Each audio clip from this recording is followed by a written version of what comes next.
ओम श्री गणेशाय नमः। ओम भूर्भुवस्सुः तस्य पितुर्वरेण्यं भर्गो देवस्य धीमहि धियो यो न प्रचोदयात्। ओम शुक्लांबरधरं देवं शशिवर्णं चतुर्भुजं प्रसन्नवदनं ध्यायति सर्वविघ्नोपशान्तये।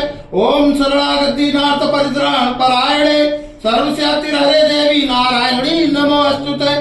सर्वस्वरूपे सर्वेशे सर्वशक्ति समन्विते भयभ्यस्त्राय देवी दुर्गदेवी नमोस्तुते।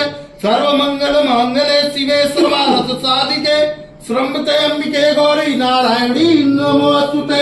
ओम आवाहनं न जानामि विसर्जनं पूजां चैव न जानामि क्षम्यतां परमेश्वरी।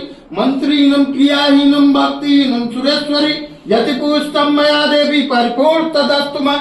यत् सर्वत्रं मात्रहीनं चेद्भवेत् तत्सर्व क्षम्यता देवी प्रसीद परमेश्वरी।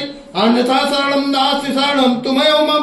तस्मत्कारुण्य भावेन क्षमस्व परमेश्वरी गृतं पापं दुःखं दारिद्र्यमेव च आप्ता सुख संपत्ति दर्शनात् क्षमस्व देव देवेशी मत्कृतं परमेश्वरी तत्पादाम्बुज नित्यं निश्चला भक्तिरस्तु मम कर्मणा मनसा वाचा पूजनं यन्मया कृतं तेन तुष्टि समासाद प्रसीद परमेश्वरी शीतले तम जगत माता शीतले तम जगत पिता शीतले तम जगन्नात्री माँ शीतलाये नमो नमः।